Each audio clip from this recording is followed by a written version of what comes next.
There we go. And with that said, we're joined this morning by author Hannah Kesler to learn how to track your income versus expenses to help you keep your money in your wallet. Hannah, good morning. Good to see you. Thanks for joining us. Well, thank you for having me. I'm super excited to be here and even more excited to talk about my favorite topic, money. When she sat down, my first question to Hannah was, okay, how does it feel to be rich? And your response was? Yep. Money doesn't buy happiness, but bad stewardship of money can steal happiness. All right. Okay, I feel like my happiness has been stolen a few times because it's one of those things, you have to learn it. You have to learn the discipline with money. Yeah. And you became a millionaire last year. Tell us about how that was made possible. Yeah.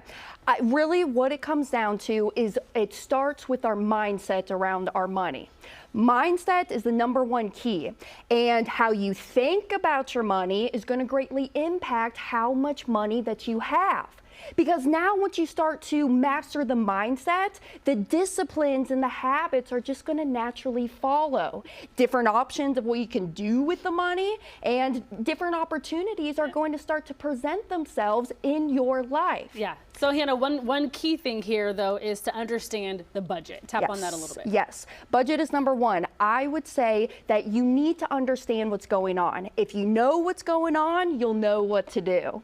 And I would say number one, start with the T-chart. T-chart of our income and our expenses and know how much I'm keeping at the end of every month. Okay, can you give us kind of like an example of what an ideal budget would look like? Because a lot of times it's like, okay, let's get into the nitty-gritty of what exactly we need to be saving, spending, all of that. Yes, I would say now is definitely the time that it needs to start. If y'all want to stop living paycheck to paycheck in 2025, the time is now. And really, I suggest at least 10%. You need to be saving at least and keeping 10% of your wealth. Mm-hmm. And some people, I mean, obviously you don't want to live outside of your means, but I think people at home might be looking and going, look, I don't have an option than to just live paycheck to paycheck. I know. And that's where you got to have the honest conversations with yourself of, okay, do I need to make some changes, sell some items, maybe start a side hustle, get the second job, go through that time of uncomfortableness right now, because I'm telling you, it's going to pay off in the long run. So understand your budget, but also pay yourself first. What does that mean? Pay yourself first, yep. When you get money that comes in, pay yourself first, because I know how you operate with your money. You get money that comes in, you pay everybody else first. The house people, the car people, Bobby's soccer practice, Susie's piano lessons, and you just hope and wait that there's some left over for you. And we got to stop that. Treat yourself as your number one asset, pay yourself first, and then go pay everybody else next. Okay, when we say pay yourself first, how much of a percentage should we be paying ourselves? I suggest at least 10%. Okay. All right, you have a $100 bill right there. Yes. No, so I brought this because here's the thing.